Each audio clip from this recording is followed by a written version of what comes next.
once one of the students at Stanford told me this. He said, our campus is like a duck pond. I said, why? He said, because it looks like on the surface that all these ducks are just idly swimming around calmly. But actually, if you look under the surface, they're all paddling like crazy, trying to stay up.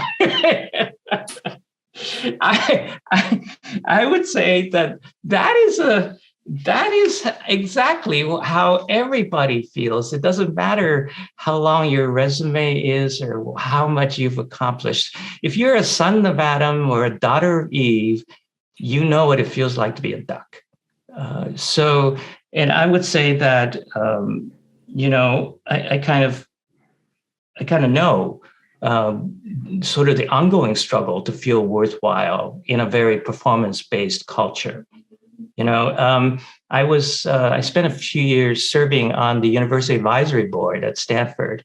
So the 7 of us are on a board that reviews all the tenure decisions and reviews all of the new appointments on the university. The files come and we advise the provost on them. So we had this ongoing we had our own lingo, and we said we had something called the inadequacy scale. So we take turn presenting these files to each other, and the first reader, the person who reads it, says, "This is an inadequacy 10 file." What does that mean? It means that this person's a 10 and I feel like a 0. It's called the inadequacy file. Now, these are some of the most accomplished scholars I've ever seen coming from different parts of the university campus at Stanford, but we had an inadequacy scale.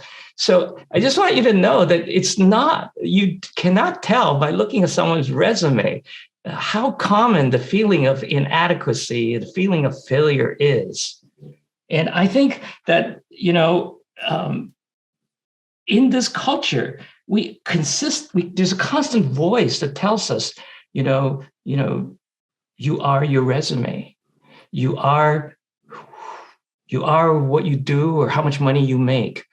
But there's another voice that says, don't mistake who you are with what you do for a living. You are not your resume. And that voice, I hear, as a Christian, I hear it from the Bible. Jesus says something.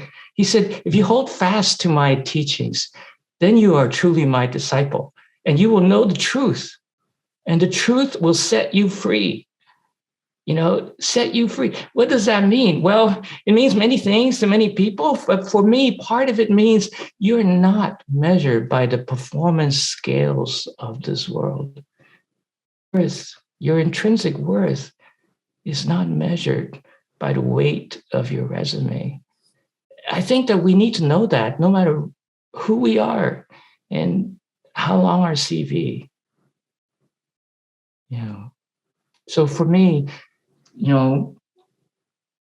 turning to that inner voice that told me, if you hold fast to my teachings, the truth will set you free. That helps me a lot, because I try not to get too excited or too down when things that are actually not worthy end up becoming too important in my life.